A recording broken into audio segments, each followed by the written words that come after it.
क्या आप जानते हैं कि चाइना ने जमीन पर सूरज के बाद चांद भी बना दिया है। पता नहीं चाइना पूरा सोलर सिस्टम जमीन पर क्रिएट करना चाहता है। ईस्टर्न जियांगसू के इलाके के अंदर चाइना ने एक लेबोरेटरी में ऐसे चांद को तैयार किया है जो कि आर्टिफिशियल ग्रेविटी को इस्तेमाल करके जमीन पर इंसानों के लिए बिल्कुल वैसा ही माहौल तैयार करेगा जैसा रियल के अंदर चांद पर मौजूद है, क्योंकि चांद पर जमीन के मुकाबले में 1/6 ग्रेविटी मौजूद है। अब यहाँ पर चाइना का ये सब करने का मकसद ये बताया जा रहा है ताकि इसके एस्ट्रोनॉट जब चांद पर जाएं तो यहाँ पर उसके लिए ट्रेनिंग कर सकें। इस काम के लिए कई तरह के मैग्नेटिक फील्ड का इस्तेमाल किया गया। इसके साथ साथ बिल्कुल वैसे ही डस्ट और जमीन तक मिट्टी डालकर तैयार की गई जैसा बिल्कुल चांद पर मौजूद है। चाइना नहीं चाहता कि वो किसी भी चीज़ की कॉपी को छोड़ दे। एंड बाय द वे वो बात सच्ची हो चुकी है कि आप जिसको भी कहें कि मैं तुम्हारे लिए चांद तारे तोड़ के ला सकता हूँ। तारे तो फ्यूचर में बनने वाले हैं, लेकिन चांद फिलहाल तैयार है जो कि आप तोड़ के किसी को दे सकते हैं। मुझे और हम सबको उम्मीद है कि 2013 तक चाइना ये अनाउंस कर देगा कि हमने अपनी खुद की यूनिवर्स क्रिएट कर लिया। लगता है चाइनीज इंजीनियर्स को किसी ने ये सॉन्ग सुनवा दिया है कि तुम जो कह दो तो चांद तारे तोड़ लाऊंगा मैं।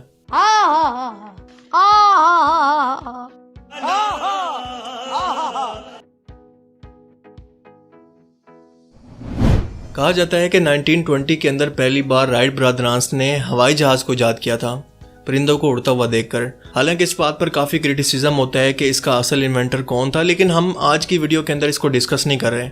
मैं आज आपको एक ऐसी वीडियो दिखाना चाहता हूं कि ये जहाज़ इजाद होने से पहले 1915 के अंदर 1915 के अंदर इस जहाज़ को बनाने के लिए किस तरह के एक्सपेरिमेंट हो रहे थे, क्योंकि उस टाइम के अंदर कुछ इस तरह की मशीन बनाई गई थी जो कि उड़ने की कोशिश कर रही है। आप भी देखें। This obviously is one of man's first attempts to get off the ground in an early type helicopter. How high would he fly? So, let's see.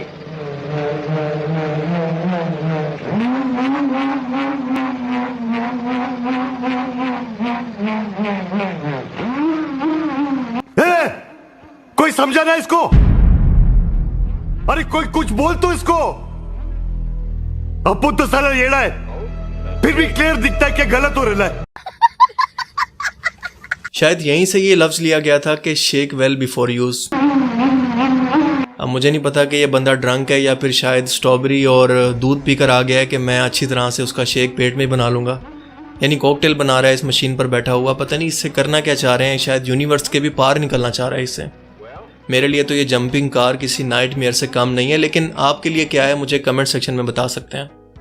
By the way इसको देखकर मुझे अपने पाकिस्तानी रोड याद आ गए हैं जिन पर बैठकर कुछ इसी तरह के झटके आते हैं, इसी तरह की फीलिंग्स ही आती हैं।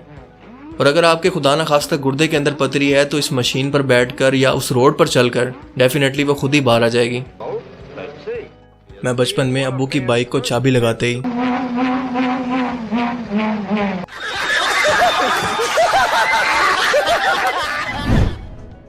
क्या आप जानते हैं कि दुनिया में सबसे गहरा समुद्री हिस्सा है मैरियाना ट्रंच, जो कि पैसिफिक ओशन के अंदर मौजूद है और ये 11 किलोमीटर गहरा है। 11 किलोमीटर गहरा। आप सोच कर देखें कि अगर इतने बड़े गहरे समुद्री गड्ढे के अंदर हम न्यूक्लियर बॉम्ब को फेंक दें तो क्या होगा। ज़मीन पर तो हमें पता है कि ये कितनी ज़्यादा तबाही मचा सकते हैं, लेकिन समंदर का मामला ज़रा डिफरेंट है, इसलिए क्योंकि वहाँ पर प्रेशर बहुत ज़्यादा होता है।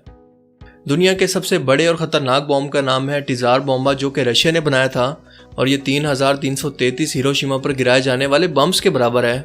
अगर इस खतरनाक बॉम्ब को हम मैरियाना ट्रंच के अंदर फेंक दें तो देखते ही देखते चेन रिएक्शन के फौरन बाद 1 किलोमीटर के लंबे साइज का तकरीबन एक एरिया पैदा होगा जो कि इससे इफेक्ट होगा और इसके कुछ ही मिनटों के बाद ये वापस जाना शुरू कर देगा।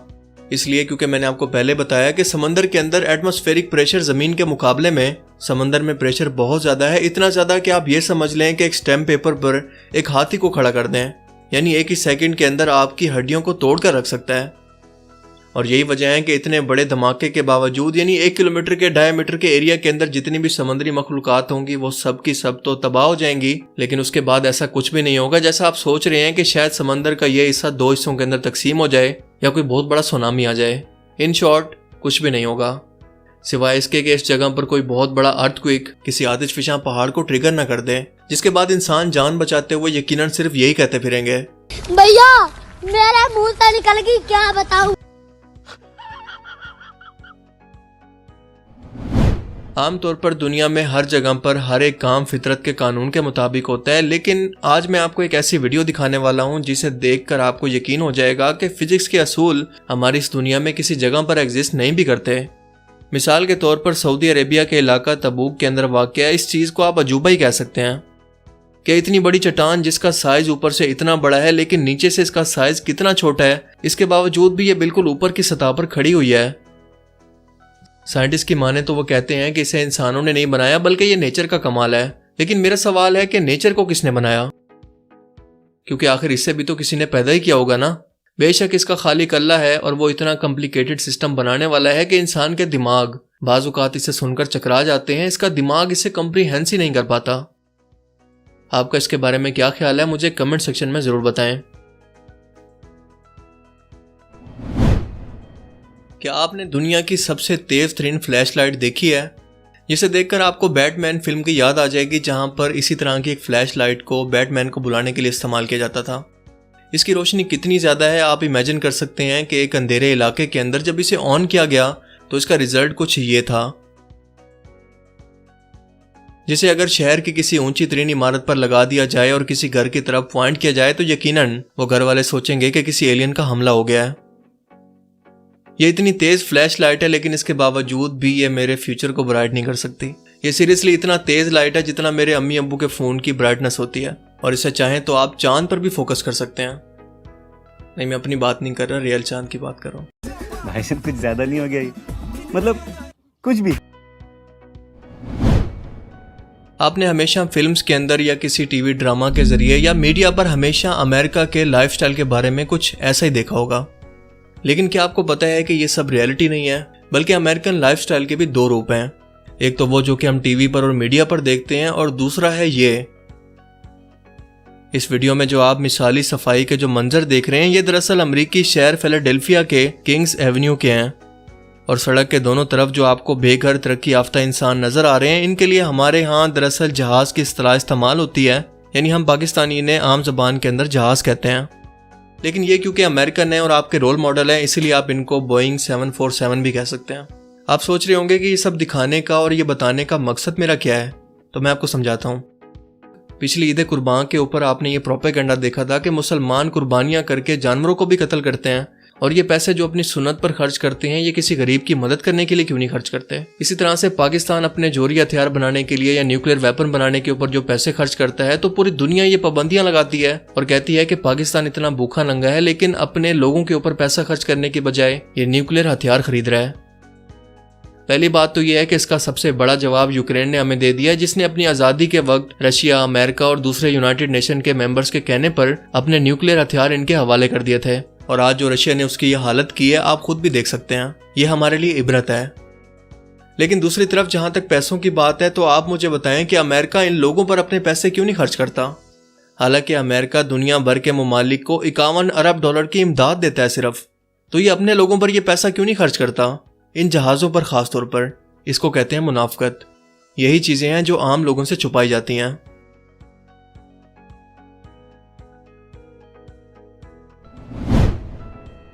वैसे तो आपने आम तौर पर इस तरह की तोप देखी होंगी जो कि जंग में इस्तेमाल होती हैं, लेकिन आज मैं आपको एक ऐसी तोप दिखाने वाला हूं जिसके अंदर किसी गोले बारूद को नहीं बल्कि एक मछली को डालकर फेंका जाता है। इसे मछलियों की तोप भी कहते हैं। इसके पीछे वजह बहुत ही इंटरेस्टिंग है।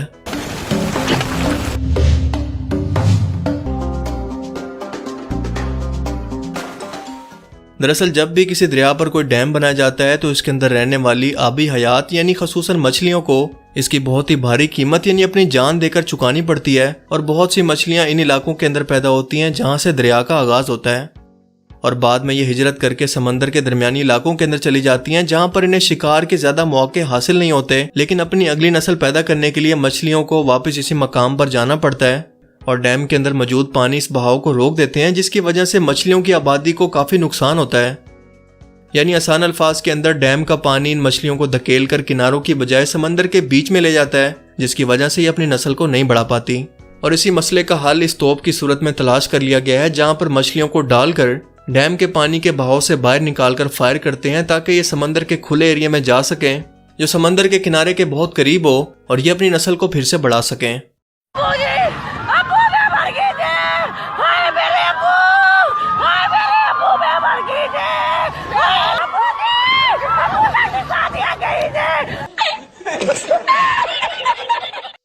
आपको ये आइडिया कैसा लगा मुझे कमेंट सेक्शन में ज़रूर बताइएगा।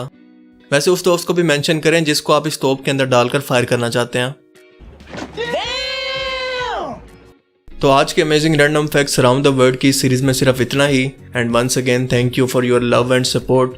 अगर ये वीडियो आपको अच्छा लगा, ये इससे कुछ नया जानने को मिला, तो इसे ज़रूर लाइक कीजिए। और अब मैं मिलूंगा आपसे एक ऐसी ही नई इंटरेस्टिंग वीडियो में। तब तक के लिए अपना बहुत सा ख्याल रखिएगा।